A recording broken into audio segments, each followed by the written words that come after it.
Hello everyone, your computer has thousands of programs installed, but only a few of them are actually running at this moment. So what's the real difference between a program, process and threads? And how does your operating system manages all of them efficiently? Welcome to my operating system for placements and interview series. In this course, we will build operating system concepts step by step with clarity and real life understanding.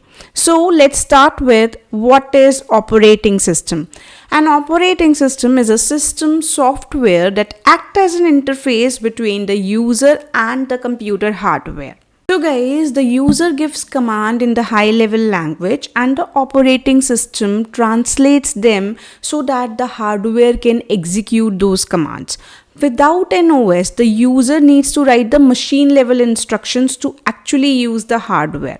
The OS hides these complexities and provides a convenient environment. So the major functions of operating system are process management, memory management, file system management, device management, and security and protection. Every time you open an application, the OS decides how much memory it gets and how much CPU time it gets and how it interacts with the devices. For example, Windows, Linux, Mac OS, Android are your operating systems. Now guys, we will be understanding what is the difference between a program and a process. A program is a set of instructions stored on a secondary storage device like the hard disk or your SSD. It is passive. It does not use the CPU or memory until it is active. So the major characteristic would be it is static. It is performing no execution. It is stored on your disk. For example, the MS Word is installed on your computer is a program. A process is a program that is currently in execution. When a program is loaded into the main memory and is assigned with some CPU time, it becomes a process. Okay, a process has its own memory, has the program counter, has registers as well as the process state. Okay, each process is represented by a process control block or the PCB. Think of a recipe book as a program. Cooking using that recipe is the process. Without cooking, the recipe remains inactive. Okay. Open Task Manager in Windows. You will see many running processes like Chrome, Word, and system services. Each of them is a process created from a program. Okay. A process goes through several states during its lifetime. Started from new when it is being created, ready when it is waiting for the CPU, running when it is actually executing, and waiting means when it is waiting for the input output operations, and terminated finally means finished. The OS continuously moves between these states. Since only one process can use the CPU at a time, so OS is switching between these processes very fastly. Okay, so context switching is the process of saving the state of the current process and loading the state of the another process. Okay, so what information it is going to save? The program counter, registers, then your memory mappings. Okay, so that it could relate where the program has been stopped last and now from where the process or the program has to be resumed. Like a teacher teaching many students and remembering where each student stopped. Now let's go inside the processes and understand the threads. A thread is the smallest unit of execution inside a process. Okay, a process can have multiple threads.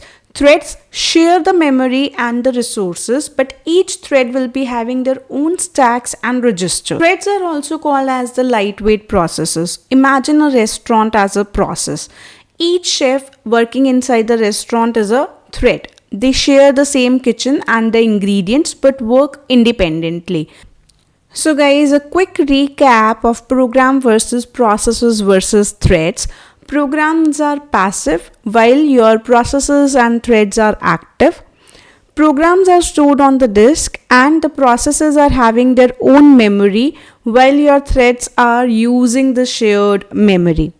Program means it is in the passive state, so no execution, while your threads and your processes are currently executing. For program, the overheads are low. For processes, the overheads are high, but again for the threads, the overheads are low. Threads are much more efficient than the processes for multitasking within the same application. Now let's answer the most common interview questions from today's topic in 1 minute. What is the difference between a program and a process?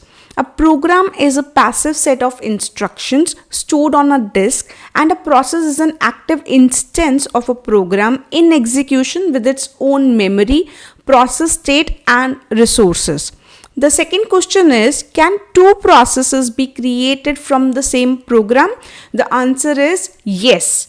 Multiple processes can be created from the same program, and each process has its own separate memory and execution states. What is a process control block? PCB is a data structure which is maintained by the operating system that stores the information about a process, such as the process ID, program counter, CPU registers, and memory details. What are the main states of a process? The main process states are new, ready, running, waiting, which is blocked, and finally terminated. The fifth question is, what is context switching? Context switching is the mechanism of saving the state of the currently running process and loading the state of another process so that multiple processes can share the CPU efficiently. Why are threads called the lightweight processes? Threads are called lightweight because they require less memory and context switching overhead as compared to the processes, since they share the same address space. Can a process exist without threads? Yes, a process can exist with a single thread. We are calling it as the single threaded processes. The next question is, do threads have their own stack? Yes. Each thread is having their own stacks and the program counters, but they share the heaps and the code segment of the process. So today we built the foundation of the operating system. What an OS is, program versus threads, process states, context switching, introduction to threads. In the next video, we will study CPU scheduling algorithms in details. Thank you so much.